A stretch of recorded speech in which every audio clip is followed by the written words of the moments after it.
રાજકોટના જિલ્લા શિક્ષણ અધિકારીએ એક અઠવાડિયા પહેલા જ એક પરિપત્ર કર્યો છે કે કોઈ પણ ખાનગી સ્કૂલ વિદ્યાર્થીઓને ચોક્કસ સ્થળ ઉપરથી સ્કૂલ બેગ, પાઠ્યપુસ્તકો, યુનિફોર્મ, સ્કૂલ શૂઝ, સ્કૂલની લગતી કોઈ પણ સ્ટેશનરીની વસ્તુઓ લેવા માટે ચોક્કસ સ્થળ ઉપરથી ફરજ નહીં પાડી શકે।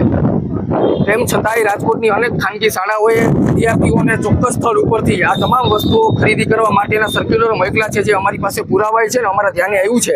અમે જિલ્લા શિક્ષણ અધિકારીને ધ્યાન દોર્યું છે। રાજકોટના ખાનગી શાળા વેપારી મંડળે લગભગ 5 સંચાલકોએ મળીને રાજકોટના નાના મોવા રોડ ઉપર એજ્યુ મોલ કરીને એજ્યુકેશન મોલ કર્યો છે, જ્યાં ત્યાં પેનથી માંડીને pencil, school bag, shoes, uniform તમામ ચીજ વસ્તુઓ મળે છે। હવે રાજકોટનું ખાનગી શાળા સંચાલક મંડળ છે, તેમાં 500થી વધુ સ્કૂલો છે, તેમાં અંદાજિત 7 થી 8 લાખ જેટલા વિદ્યાર્થીઓ અભ્યાસ કરે છે। હવે આ 5 શાળા સંચાલકોએ તમામ શાળાઓને સાથે મિલીભગત કરી અને એવી સૂચનાઓ અપાવી છે કે ભાઈ તમે અહીંયાથી ખરીદી કરવા માટે તમે એને સૂચન અને સર્ક્યુલર મોકલો તો 50% કમિશન તમારું અને 50% જે નફો છે એ અમારા એજ્યુકેશન મોલનો। એટલે આવી રીતના રાજકોટના વિદ્યાર્થીઓ અને તેના વાલીઓને લૂંટવાનું એક પણ તક આ રાજકોટના શિક્ષણ માફિયાઓ છોડતા નથી। એ ખૂબ જ શરમજનક બાબત છે।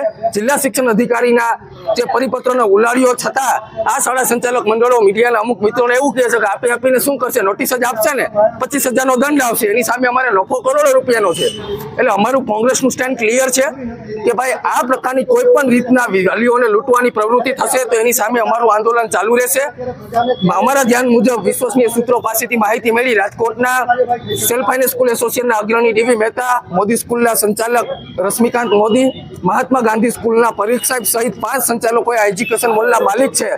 અને આ વિદ્યાર્થીઓને લૂંટવા માટે જો આવા પ્રકારના મોલની ગુજરાતની અંદર જો આ પ્રકારની પ્રથા ચાલુ થતી હોય તો શિક્ષણ મંત્રીએ આવા પ્રકારના ધંધાઓ બંધ કરવા જોઈએ। આવતીકાલે સવારે તો વિદ્યાર્થીઓને એવી પ્રકારની સૂચનાઓ આપવામાં આવશે કે તમે જે ઘરથી કરિયાણું અને જે ચીજ વસ્તુઓ લ્યો એ આ નહીં આ પ્રકારના મોલમાંથી તમે લ્યો। એટલે ક્યાંક ને ક્યાંક આ વેપારી મનોવૃત્તિ ધરાવતા શાળા સંચાલકોને હવે સબક શીખવાડવાની જરૂર છે। ત્યારે હું વાલીઓને અપીલ કરું છું કે તમને આ પ્રકારની કોઈ પણ જાતની કોઈ પણ સ્કૂલ તમને સૂચનાઓ આપે કે બુક, યુનિફોર્મ, શૂઝ અહીંયાથી લ્યો તો અમને જાણ કરો, જિલ્લા શિક્ષણ અધિકારીને જાણ કરો। જે બજારની અંદર ચીજ વસ્તુઓ 270 રૂપિયા કે 290 રૂપિયાની વસ્તુ મળતી હોય એ એજ્યુકેશન મોલની અંદર 1000 થી 1200 રૂપિયાની મળે।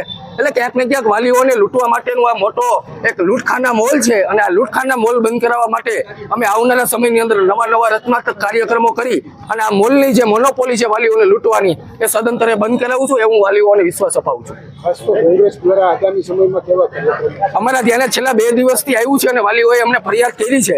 અમે પ્રાથમિક તો અમે આજે જિલ્લા શિક્ષણ અધિકારીને ધ્યાન દોરવાના છે। આવનારા સમયની અંદર આ મોલના માલિકોના ઘરનો ઘેરાવ જરૂર પડશે કરશું। જે પ્રકારના